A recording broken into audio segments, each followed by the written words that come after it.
اعوذ باللہ من الشیطان اللعین الرجیم، بسم اللہ الرحمن الرحیم۔ الحمد للہ رب العالمین، الصلاۃ والسلام علی رسول الثقلین، محبوب رب المشرقین المغربین، جد الحسن والحسین ابو القاسم محمد۔ اللہم صلی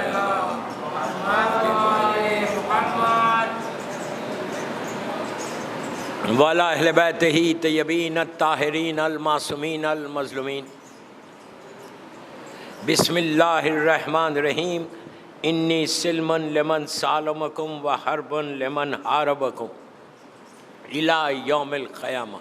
صلوات پڑھیں محمد والے اللہم صلی محمد والے محمد۔ عزاداران امام زینبیہ امام بارگاہ ممبئی کی عشرہ محرم کی دوسری مجلس ہے، جو ان کلمات کے اوپر میں نے کل شروع کی تھی۔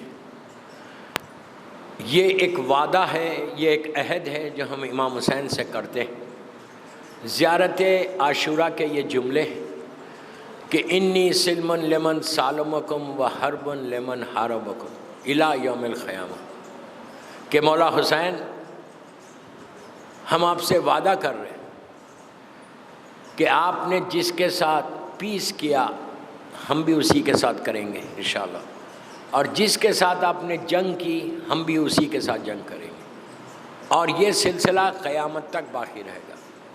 کل میں نے آپ سے کہا تھا کہ یہ اتنا ضروری ہے، یہ اتنا امپورٹنٹ ہے کہ جب ہم نے وعدہ کیا ہے کہ مولا آپ کے ساتھ پیس جس کے ساتھ آپ نے کیا اسی کے ساتھ ہم کریں گے، تب ہماری ذمہ داریوں میں سے ایک ذمہ داری محرم پریکٹس نہیں، محرم ایک اویئرنیس کا نام ہے، محرم ایک بیداری کا نام ہے، محرم میں ایک انقلاب آنا ہمارے ذہنوں کا، کہ ہم کو یہ سوچنا کہ امام حسین نے جو اتنی بڑی قربانی دی کوئی چھوٹی قربانی نہیں تھی۔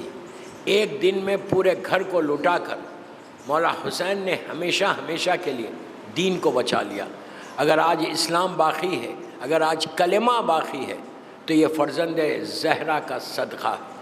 اگر فرزند زہرا اس وقت آگے نہیں بڑھتے، اس لیے کہ وہ حالات ایسے تھے، یزید یہ چاہتا تھا ظالم کہ ہر چیز کو میں ختم کر دوں، کوئی چیز کو باقی نہیں رکھوں، سارے واجبات کو جتنا حلال تھا جو اسلام میں حرام ہے، جتنا حرام ہے یہ نہیں کرنا یہ نہیں کرنا، جو آج سب مسلمان اس کو ایکسیپٹ کرتے ہیں، سارے حرام کو اس نے حلال کر دیا۔ اتنا کھلم کھلا گناہ کرتا تھا، اتنا کھلم کھلا کہ اس کو شرم نام کی کوئی چیز نہیں تھی، ڈر نام کا کوئی چیز نہیں تھی، خوف نام کی کوئی چیز نہیں تھی، بلکہ وہ کھلم کھلا گناہ کرتا تھا۔ اسی لیے ہمارے پاس حکم ہے کہ گناہ پہلے تو گناہ کرنا ہی نہیں، بالکل نہیں کرنا، اور جو بھی مثال کے طور پہ کوئی کرتا ہے اور وہ کھلم کھلا کرتا ہے تو اس کا عذاب زیادہ ہے کہ تم کو ڈر ہی نہیں ہے اللہ کا۔ مثال کے طور پہ کوئی نماز نہیں پڑھتا اور بولتا میں نماز نہیں پڑھوں گا، تو یہ کھلم کھلا گناہ ہے۔ کوئی بے پردہ عورت جاتی ہے اور اس کو شرم ہی نہیں ہے، وہ بے پردہ پھرتی ہے، تو یہ تو کھلم کھلا گناہ ہے۔ تو کوئی گیملنگ کرتا ہے، جوا جس کو آپ بولتے ہیں، وہ بھی اگر کوئی کھلم کھلا، پہلے تو یہ ساری چیزیں کرنا نہیں، یہ بالکل ٹچ نہیں کرنا، حرام ہے۔ جو چیزیں حرام ہیں، اللہ کے رسول کی حدیث ہے کہ جو چیز اللہ کے رسول کو اللہ نے حرام کیا وہ قیامت تک حرام ہے، حرام محمدی قیامت تک حرام ہے، حلال محمدی قیامت تک حلال ہے۔ تو ہم کو یہ دیکھنا ہے کہ ہم سے کوئی ایسا گناہ نہ ہو کہ جو اوپن ہو جائے، اس لیے کہ اوپن گناہ یزید نے کیا تھا، اور یزید کا یہ حال تھا جب دربار میں آتا تھا تو ہاتھ میں شراب کا جام لے کے آتا تھا، وہ ڈرتا ہی نہیں تھا، اس کو شرم ہی نہیں تھی۔ اسی لیے اسلام کے کسی حکم پہ وہ عمل نہیں کر رہا تھا۔ جمعہ ہے، نماز آج پوری دنیا میں جمعے کے دن نماز ہوتی ہے، حکم جمعہ ہے، سورہ جمعہ موجود ہے، لیکن وہ نماز پڑھایا ہے اس نے وینسڈے کے دن، بدھ کے دن، اور ڈرتا ہی نہیں تھا۔ تو یہ جو گناہ ہے، یہ جو اسلام کا حشر ہوا تھا 61 ہجری میں، اگر میرا مولا حسین آگے نہیں بڑھتے تو نہ آج نماز ہوتی نہ آج حج ہوتا، اس لیے کہ وہ حج کے دوران، اس لیے کہ مکے میں، مکہ ایک پیسفل جگہ ہے، ایون مکے میں آپ چونٹی کو نہیں مار سکتے، چونٹی کو کوئی ویلیو نہیں ہے چونٹی کی. آپ دوران احرام جب احرام پہن کے آپ رہتے تو ایک چونٹی کو نہیں مار سکتے، اس کا کفارہ ہے، آپ کو کفارہ دینا پڑے گا. لیکن اسی مکے میں اس کو امن کی جگہ بولتے ہیں، مکہ خانہ کعبہ کے پاس. اللہ ہم کو زیارت نصیب کرے انشاءاللہ. ایک صلوات پڑھ لیں محمد و آل محمد. اللہم صلی اللہ. اتنی امن کی جگہ ہے کہ چونٹی کو نہیں مار سکتے آپ. لیکن یہ ظالم مولا حسین کے قتل کے لیے، کہ جب مولا حسین نے حج کو عمرے میں کیوں بدلا، حج پہ گئے 60 ہجری کا حج، میرا مولا حج کرنے کے لیے مدینے سے چلا تھا، سب جانتے. لیکن امام حسین جانتے تھے کہ اس کا پلان کیا ہے. یزید کو جب پتہ چلا کہ حسین حج پہ، اس نے ایک لشکر کا ایک گروپ بھیجا 100-200 آدمی کا، جو حاجی کے لباس میں آئے تھے، احرام پہنے ہوئے تھے. اور یہ اذان ہو رہی.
ایک صلوات پڑھ لیں محمد والے محمد پر. اللہم صلی اللہ محمد. تو مولا حسین جب حج پہ گئے 60 ہجری کا حج، وہ ایک حج ایسا ہے کہ 8 ذیلحجہ کو حسین نے حج کو عمرے میں بدلا. میدان عرفہ سے آپ نکل گئے. کیوں نکلے؟ یزید یہ چاہتا تھا کہ حسین جب خانہ کعبہ کا طواف کریں دوران حج، تو حاجیوں کے لباس میں اس نے قاتلوں کو بھیجا تھا کہ جو اندر اپنے ساتھ خنجر کو لے کر آئے تھے، اور کہا تھا کہ جب حسین طواف کرے دوران طواف حسین کا مرڈر کر دو، حسین کو قتل کر دو وہیں پہ. تو آپ سوچو یہ حد تک چلا گیا تھا کہ کعبے کا تقدس ختم ہو گیا. اگر آج کعبے کا تقدس ہے سارے مسلمانوں میں تو وہ صدقہ ہے مولا حسین کا، کہ جنہوں نے کعبے کے تقدس کو بچا لیا. جو آج کعبہ موجود ہے اس مقام پہ وہ صرف اور صرف حسین ابن علی کی وجہ سے. تو وہ کھلم کھلا گناہ کرتا تھا. تو ہمارے لیے حکم ہے کہ ہم کوئی ایسا عمل نہ کریں کہ جس سے گناہ ہم سے کھلم کھلا ہو جائے. اور ایک صلوات پڑھیں محمد والے محمد صلی اللہ علیہ وسلم. آپ ینگ ہیں، پورے یوتھ بیٹھا میرے سامنے، تو تم اپنی زندگی میں کام کرنے کی کوشش کرو. سب سے پہلے چیز ایجوکیشن کی طرف جاؤ. کیوں؟ جہالت میں حسین سمجھ میں نہیں آتا، علم سے سمجھ میں آتا. یہ یاد رکھو، جہالت اندھیرا ہے، علم نور ہے. سب ینگ ہیں، یوتھ ہے میرے سامنے، تو کوشش یہ کرو کہ ایسا ایجوکیشن حاصل کرو. آج دنیا میں شیعہ کو یہاں پہ رہنا ہے، حسینی کو یہاں رہنا ہے. عزاداری کرو، 24 گھنٹے عزاداری کرو، پوری زندگی عزاداری ہمارا حصہ ہے، عزاداری ہماری زندگی ہے، عزاداری ہماری تقدیر ہے، عزاداری ہماری ڈیسٹینی ہے. لیکن جہالتوں میں رہ کے نہیں کر سکتے جب تک آپ اپنی زندگی میں علم کو حاصل نہیں کریں گے. آج دنیا میں جو بھی لوگ آگے بڑھے، اگر بڑے بڑے بزنس مین ہیں، بڑے بڑے جاب پہ ہیں، تو وہ کیوں ہیں؟ علم ہے، اسی لیے ہے. تم لوگ اپنی زندگی کا ایک ٹارگٹ بنانا. دیکھیے 10 دن کی عزاداری چل رہی، آپ یہ کرو، اس کو ایک مجلس کرو. ایگزامس، اگر ایگزامس ہے تو فوراً جا کے ایگزام دینا. اس لیے کہ آج یہ 4-5 سال جو تمہاری لائف کے ہیں، اس میں اتنا ایجوکیشن حاصل کرو کہ تم صحیح معنی میں جو مقصد حسین ہے اس کو تم پورا کرو گے. جتنا امام کے چاہنے والے تھے، کوئی اٹھا کے دیکھو تاریخ، کوئی جاہل نہیں تھا، کوئی جاہل نہیں تھا. مولا علی کہتے ہیں کہ اتنے علم کو حاصل کرو کہ بڑی بڑی حکومت تمہاری محتاج ہو جائے. میثم تمار کو دیکھ لیں، سلمان کو دیکھ لیں، ابو ذر کو دیکھ لیں. آج کے دور میں دیکھ لو، آج کے دور میں جتنے بڑے بڑے لوگ ہیں جو پڑھے لکھے ہیں، ہمیشہ یاد رکھو تم کو آگے بڑھنا ہے. شیعہ ہمیشہ آگے بڑھے، شیعہ پیچھے نہیں آئے. کیوں؟ تم کرارن و غیر فرارن کے ماننے والے ہو، تم امام علی کے ماننے والے ہو.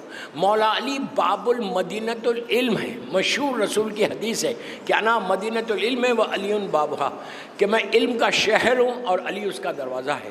تو اگر علی والے جہالتوں میں رہیں گے، اگر علی والے علم کو حاصل نہیں کریں گے، آپ دنیا میں باہر ملکوں میں جا کے دیکھو کہ مولا حسین کے چاہنے والے کہاں کہاں پر ہیں. اگر ہم ہندوستان میں کچھ نہیں کر رہے، آپ بامبے میں رہتے، بامبے میں بڑی اپرچونیٹیز ہے، بامبے میں بڑی فیسلٹیز ہے، بامبے میں کئی ایسے گروپس ہیں. اگر تم نہیں پڑھ سکتے، کتنی آرگنائزیشنز ہیں یہاں پہ کہ جو ایجوکیشن کو سپورٹ کرتی. تو میری آپ سے بھی یہ خواہش، یہ مجلس میں بار بار بول رہا کہ میں صرف زینبیہ میں جو بیٹھے ہوئے ان کے لیے نہیں پڑھ رہا، یہ مجلس میری لائف جاری، مختلف لوگ سن رہے، سب کو یہ پیغام ہے کہ ایجوکیشن کے بغیر عزاداری نہیں ہوتی، ایجوکیشن کے بغیر امام حسین سمجھ میں نہیں آتے. کربلا کو سمجھنا ہے تو ایجوکیشن کے ساتھ سمجھو، علم کے ساتھ سمجھو. اس لیے کہ دوستو یزید جاہل تھا، اسی لیے اس نے حسین کو قتل کر دیا. جہالتوں نے، مولا علی سے پوچھا گیا تھا کہ یا علی آپ کا سب سے بڑا دشمن کون ہے؟ غور سے سنو، یا علی کون ہے آپ کا سب سے بڑا دشمن؟ سب لوگ بیٹھے ہوئے، سب لوگ یہ سمجھ رہے تھے کہ مولا اس کا نام لیں گے، اس کا نام لیں گے، اس کا نام. میں کسی کا نام نہیں لے رہا، یہ اس کا نام لیں گے، اس کا اس کا اس کا اس کا. لیکن علی نے یہ نہیں کہا کہ فلاں میرا دشمن ہے، جبکہ اتنے مولا کے دشمن تھے، اتنے بڑے بڑے دشمن تھے. میں نام نہیں لے سکتا، آپ سب جانتے. لوگ سمجھ رہے تھے کہ مولا ان کے نام لیں گے. علی نے کسی کا نام نہیں لیا، کہا کہ مولا اگر آپ کا وہ سب سے بڑا دشمن آپ کے سامنے آ جائے، آپ اسے قتل کر دیں گے؟ امام نے کہا ہاں میں قتل کر دوں گا، مار دوں گا. تو لوگوں نے کہا، اب لوگ سمجھنے لگے وہ پوچھا ہے کون؟ علی نے کہا جہالت. جہالت میری سب سے بڑا دشمن ہے.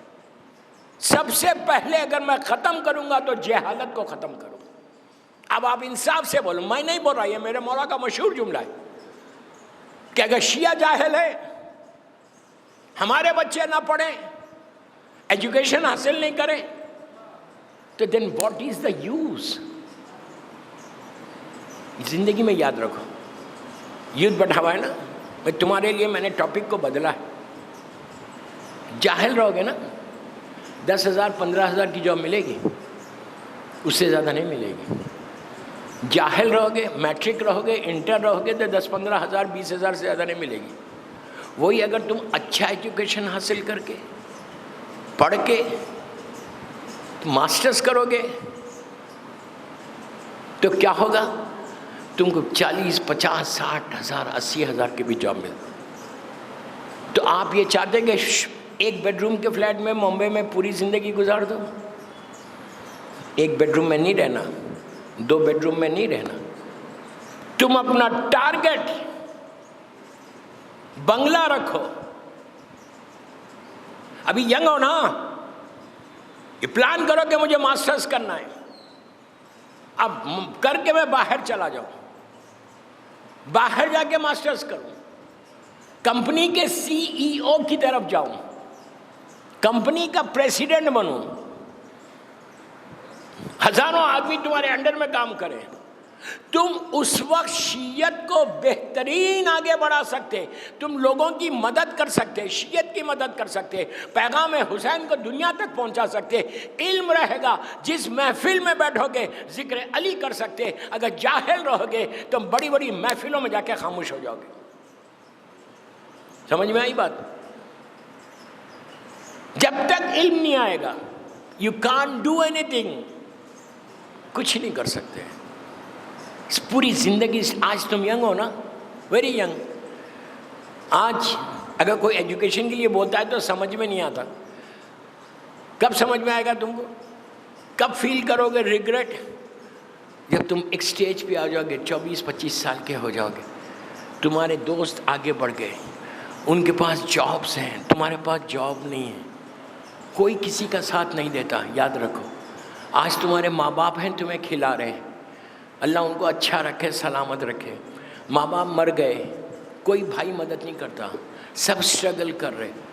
تم ایسے بن جاؤ، تم اتنے مضبوط ہو جاؤ، اپنے پیروں پہ کھڑے ہو جاؤ کہ تم لوگوں کی مدد کرنا ایجوکیشن کے بعد۔ عزاداری سمجھ میں آتی، مولا حسین سمجھ میں آتے، امام علی کا کردار سمجھ میں آتا، اتنے مولا کے ارشادات نہج البلاغہ میں ہے، نہج الاسرار میں ہے، اتنے امام علی کی سیئنگز ہیں۔ ہم کیا کر رہے ہیں؟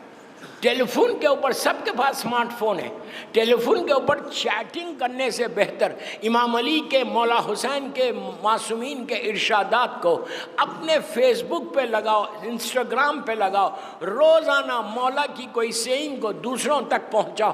یہ بہترین سیرت ہے امام کی، بہترین مدد ہے غیبت امام میں کہ تم امام کے ارشادات لوگوں تک پہنچاؤ۔ یہ تمہارا کام ہے۔ ٹیلی فون کے مقصد کا استعمال کرو، خالی اسمارٹ فون لے کے گھومنا نہیں، بلکہ اپنے آپ کو صحیح معنی میں شیعہ بنانا۔ میں ایک ایک جملے کا ذمہ دار، میری مجلس لائیو جاری کہ کوئی جاہل معصوم کے پاس نہیں تھا، کوئی جاہل نہیں تھا۔ جب علی کے پاس آتے تھے، بیٹھتے تھے، مولا سے علم لیتے تھے، اور جو نہیں لیا وہ دشمن علی بنا۔ جتنے دشمن تھے مولا کے، وہ سب کے سب جاہل تھے، سارے کے سارے جاہل تھے، اور جتنے عالم تھے وہ امام علی کو مانتے تھے۔ امام کے ارشادات، امام کے ساتھ بیٹھنا، امام کے علم کو دیکھنا، امام سے سوالات کرنا، اور امام اس سوالات کا جواب دے۔ ہر معصوم کے ساتھ یہی ہوا کہ وہ کام کرنے لگے۔ تو میری ریکویسٹ ہے زینبیہ کی دوسری مجلس میں کہ اگر تم صحیح معنی میں شیعت کی مدد کرنا چاہتے ہیں اس دور میں، تو علم کے ذریعے کرو۔ جتنا تم ایجوکیشن کو حاصل کرو گے، یا اتنے کالجز ہیں، اتنی آرگنائزیشنز ہیں، میں جانتا ہوں اگر تم لوگوں کو کوئی ہیلپ چاہیے تو لیٹ می نو، میں ان آرگنائزیشن سے بات کر سکتا ہوں۔ تو یہ کوشش کرو کہ بچے، لڑکیاں اور لڑکے دونوں کو پڑھنا ہے، اور علم کو حاصل کر کے مولا حسین، مولا علی علیہ السلام کی تعلیمات کو اپنے پاس رکھو۔ اس کے بعد ہی تم کو سمجھ میں آئے گا کہ عزاداری کیا ہے، یہ ماتم کیا ہے، یہ ذکر تم بات کر سکتے ہیں۔ یہ بہترین عمل ہے دوستو، آج بات سمجھ میں نہیں آ رہی، یہ بہترین عمل ہے امام کی مدد کرنے کا۔ سیرت امام پہ چلنے کے لیے سب سے اچھی بات یہ ہے کہ علم کو حاصل کرو۔ جتنا علم حاصل ہوتا جائے گا اتنا مولا علی کی تعلیمات سمجھ میں آئیں گی، اتنا کربلا سمجھ میں آئے گا۔ جب کربلا سمجھ میں آ جائے گا تو پھر تم سیرت حسین پہ چل سکو گے۔ صلوات پڑھ لیں محمد و آل محمد پر۔ جتنا مولا کی مدد کرنا ہے مدد کرو، جتنا دین کا کام کرنا ہے دین کام کرو۔ یہ 10 دن میں سوچو کہ حسین کا اتنا بڑا سیکریفائس، حسین کی اتنی بڑی قربانی کوئی مذاق نہیں تھا کہ پورے گھر کو لٹا دیا صرف اسلام کے خاطر۔ ہم کیا کر رہے ہیں؟ What are we doing? ہم کیا کر رہے ہیں؟ میں یہ نہیں بول رہا گھر لٹا خدا نہ خواستہ، نہ امام بولتے ہیں، کچھ تو اپنی طرف سے کنٹریبیوشن ہونا ٹورڈز کربلا۔ ایک میری طرف دیکھو، ایک چیز یاد رکھو، ایسا کرنے میں عزت جاتی ہے۔ شیعہ کبھی ایسا نہیں رہنا، کبھی نہیں رہنا۔ آپ ان سے مانگ رہے ان سے مانگ رہے، میں آپ نہیں، میں ایک جنرل بات کر رہا، برا مت مانو۔ ایسا کبھی شیعہ نہیں رہنا چاہیے، شیعہ ایسا رہنا چاہیے۔ کیا بول رہا ہوں میں آپ سے؟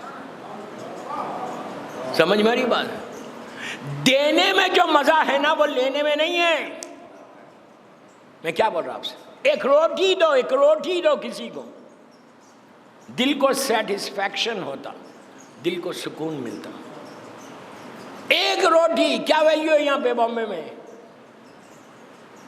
اگر ایجوکیشن ہوگا، اچھی جاب پہ ہوگے تو تم بہترین مجلس حسین کرا سکتے، ہزاروں آدمی کو کھلا سکتے، بڑے بڑے ذاکرین علماء کو بلا سکتے، شاندار مجلسیں کرواؤ، عشرے کرواؤ۔ جب تمہارے پاس پیسہ آ جائے گا، تمہارا ایک پوزیشن آ جائے گا، جاب اچھی ہوگی، بزنس اچھا ہو۔ میں ان سے مانگ کے ان سے مانگ کے کرنے میں فائدہ کیا؟ مولا حسین نہیں چاہتے کہ ان کا شیعہ ادھر جائے ادھر جائے، حسین چاہتے ہیں اس کے پاس آئے۔ حسین جو چاہتے وہ کرو۔ یہ سب سے بڑی ہماری نعمت ہے کہ مولا حسین ہم سے راضی ہو جائیں۔ تو بس آج میں نے زیادہ دیر نہیں بولا ایجوکیشن پہ، کل پھر بولوں گا۔ میں چاہتا کہ ہماری کمیونٹی اس لیے کہ کوئی بولتا نہیں، اس ٹاپکس کو کوئی ٹچ نہیں کرتا۔ اور لڑکی کو ضرور پڑھاؤ، اپنی بہنوں کو پڑھاؤ۔ تم ایک لڑکی کو نہیں پڑھا رہے بلکہ ایک نسل کو پڑھا رہے۔ آج ایک لڑکی ہے، کل اس کی پوری نسل رہے گی۔ اگر ماں جاہل ہے تو وہ بچوں کو کیا بتائے گی؟ میں کیا بول رہا ہوں آپ سے؟ بھائی لوگوں کو چاہیے کہ دیوار کی طرح کھڑے رہ کر اپنی بہنوں کو ایجوکیشن دلاؤ۔ اگر ہماری قوم کی لڑکیاں پڑھنے لگے، لڑکے پڑھنے لگے، 10 سال میں پاورٹی ختم ہو جائے، 10 سال میں غربت ختم ہو جائے۔ کتنی قومیں ایسی ہیں، میں نام نہیں لینا چاہتا، کتنے گروپس ایسے ہیں کہ ان کے پاس ایک شخص جاہل نہیں ہے۔ اصل علم تو ہمارے پاس ہے، باب المدینۃ العلم سے تم وابستہ ہو۔ کیا بول رہا میں آپ سے؟ دنیا والے نہیں، ان کے رہبر سب جاہل تھے۔ ہمارا سردار، ہمارا رہبر شہر علم کا دروازہ ہے۔ بس مولا آپ کو سلامت رکھے، مجلس کروانے والوں کو سلامت رکھے، آپ سب کو۔ یہ محدود وقت کی مجلس ہوتی ہے، 5:15 بجے سے مسلسل مجلسیں کرتے ہوئے آپ آ رہے، کل بھی 5:15 بجے آ جانا انشاءاللہ۔ دوستو، حسین کربلا پہنچ گئے۔ 2 محرم کو فاطمہ کا لال جو مدینے سے چلا تھا 28 رجب کو، اور 8 ذی الحجہ کو حسین مکے سے چلے کربلا تک پہنچے۔ پہلا عشرہ تو صرف گریہ کا ہے، عزاداری کا ہے، ماتم کا ہے، رونے کا ہے، پرسے کا ہے۔ مولا آباد رکھے۔ ہم اس وقت ایک ایسے امام بارگاہ میں ہیں جو بانی عزا کے نام سے ہے، جو شریکت الحسین ہے۔ شہزادی زینب کی بڑی خواہش تھی کہ میرے بھائی کا ذکر ہو، میرے بھائی کی مجلس ہو۔